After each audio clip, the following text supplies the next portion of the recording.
अस्सलामुअलैकुम वरहमतुल्लाहि वबरकातुहू। इय्याका नअबुदु व इय्याका नस्तईन @ VIP फॉरेक्स सिग्नल्स 99 से हसन आवान मुखातिब हूँ।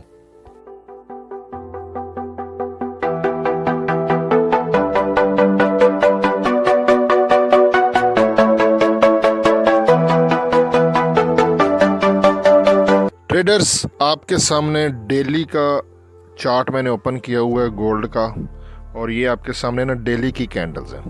देखें, वीडियो मैंने लेट अपलोड करने लगा हूँ, न्यूयॉर्क सेशन अभी ओपन हुआ है। देखें, मैं वो वाला यूट्यूबर नहीं हूँ जिसने अपने चैनल के लिए बस वीडियो अपलोड ही करनी है। मेरे लिए मेरा व्यूअर एक ट्रेडर है, मैं भी एक ट्रेडर हूँ, और मेरे लिए आप इम्पोर्टेंट हो, बहुत इम्पोर्टेंट हो। We are same like a family, ठीक है ना। मैंने आपको नुकसान की तरफ नहीं जाने देना। आपने मेरा चैनल सब्सक्राइब किया है, तो वीडियो अगर मैं लेट अपलोड कर रहा हूँ तो मैं मार्केट को देख रहा था।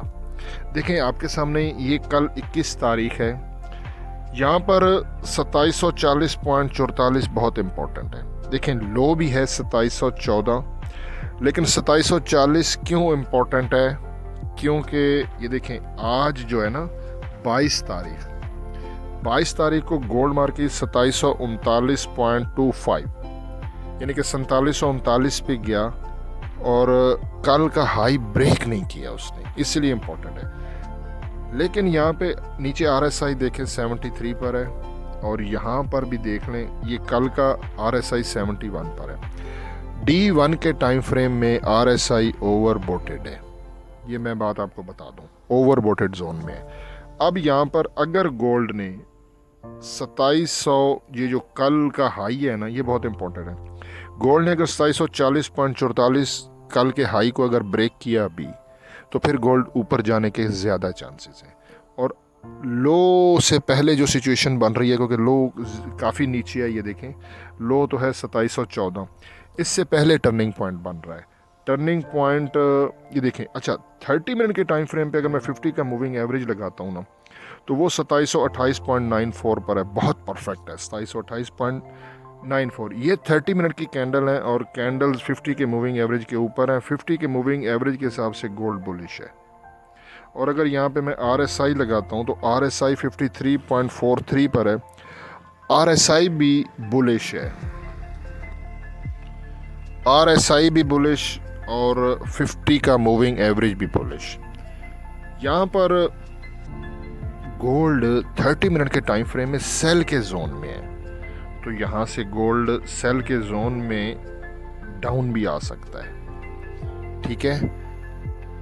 और ऊपर जो है ना, जो मैंने आपको पहले बताया कि 2740 पॉइंट कुछ है, अब 2741 समझ रहे हैं। अगर गोल्ड ने इसको ब्रेक किया, फिर गोल्ड ऊपर जाएगा, चांसेस हैं।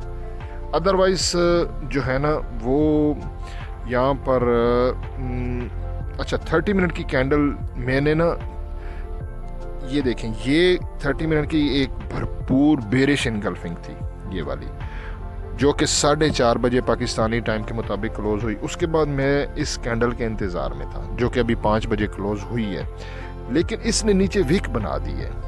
ये कैंडल, जैसे कि ये कैंडल क्लोज हुई थी ना, इसको बोलते हैं बेरिश इनगल्फिंग, और ये रेजिस्टेंस के पास क्लोज हुई, लेकिन मुझे कंफर्मेशन नहीं मिली। ये वाली कैंडल 30 मिनट की अगर सेम लाइक ऐसे बेशक छोटी बन जाती, लेकिन नीचे विक ना होती, तो डेफिनेटली गोल्ड डाउन चला जाना था।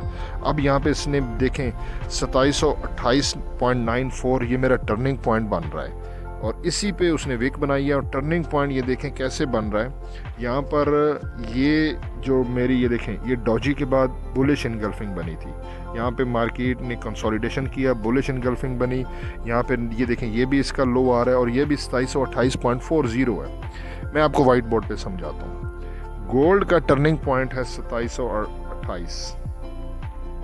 अगर गोल्ड मार्केट 2728 के ऊपर ही रहती है, तो गोल्ड ऊपर से कल का हाई भी ब्रेक कर सकती है, जो कि 2740 है, ठीक है। और फिर ये ऊपर जाने के चांसेस हैं। लेकिन अगर गोल्ड मार्केट 2728 को नीचे ब्रेक कर दे, तो फिर गोल्ड सेल में चली जाएगी, काफ़ी चांसेस हैं। फिर गोल्ड जो कल का लो है, मेरा ख्याल है 2713-14 के करीब है, उसको भी ब्रेक कर देगा। और गोल्ड के फिर जो है ना, मेरे हिसाब से 2705 पे जाने के चांसेस हैं। अगर गोल्ड ने 2728 को ब्रेक किया तो ये 2705 तक जा सकता है। 2700 बहुत स्ट्रॉन्ग सपोर्ट है, वहाँ से दोबारा पुल बैक हो सकती है। अदरवाइज 2705 तक गोल्ड नीचे डिप में जा सकता है अगर 2728 ब्रेक होता है तो ये सिचुएशन है। 2728 के एसएल के साथ गोल्ड को बाय भी किया जा सकता है, लेकिन एसएल छोटा रखें, आज 30 पिप्स का रख दें, ठीक है, बड़ा नहीं। और ऊपर से जो है वो आप लोग जो है वो 2740 के एसएल के साथ, 2740 नहीं बल्कि 2741 के एसएल के साथ जो है ना वो सेल कर सकते हैं आप, ठीक है। 2741 यहाँ पे भी 30 पिप्स का ही आप रखें एसएल, ज़्यादा रिस्क आज नहीं लेना। बाकी कोई हाई इम्पैक्ट न्यूज़ तो नहीं है, मैंने फॉरेक्स फैक्ट्री पे देख ली है। तो ये सिचुएशन थी, मैंने आपके सामने रख दी है। अब देखते हैं क्या होता है। यार वीडियो को लाइक कर दो, आपका कुछ नहीं जाएगा। बाकी हसन अमान को दुआओं में ज़रूर याद रखिएगा। अल्लाह हाफ़िज़।